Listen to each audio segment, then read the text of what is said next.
কাবরেরার পদত্যাগ দাবি বাংলাদেশ ফুটবলের বড় চমক। বাংলাদেশ ফুটবলে আবারও আলোচনার ঝড়। জাতীয় দলের হেড কোচ হাবিরে কাবরেরার পদত্যাগ দাবি করলেন বাফুফের এক সদস্য। কি হচ্ছে আসলে? বদলে যাচ্ছে বাংলাদেশ ফুটবলের ভবিষ্যৎ। আজ রাজধানীর রাওয়া ক্লাবে এক বিশেষ মতসভায় বিস্ফোরক বক্তব্য করেন বাফুফের সদস্য ও জাতীয় দল কমিটির অন্যতম সদস্য সাখাওয়াত হোসেন ভূঁইয়া শাহীন। তিনি স্পষ্ট বলেন, আমি 18 কোটি মানুষকে মুক্ত করতে চাই, কাবরেরাকে সরাতে এসেছি। সাম্প্রতিক সময়ে জাতীয় দলের পারফরমেন্স নিয়ে প্রশ্ন তুলেছেন তিনি। সরাসরি দাবি করেছেন কোচ কাবরেরার পদত্যাগ। এমনকি বলেন, কোচকে সরিয়ে 18 কোটি মানুষের মুখে হাসি ফোটাতে চাই। কাবরেরার অধীনে জাতীয় দলের সাফল্য কতটা এসেছে? দলের পারফরমেন্স কি সত্যিই উন্নতি হয়েছে নাকি অবনতি?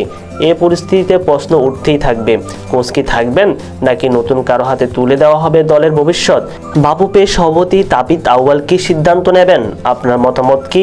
কাবরেরাকে কি রাখা উচিত নাকি নতুন একজন হেড কোচ দরকার বাংলাদেশ ফুটবলের জন্য? কমেন্টে জানিয়ে দিন আপনার মন্তব্য।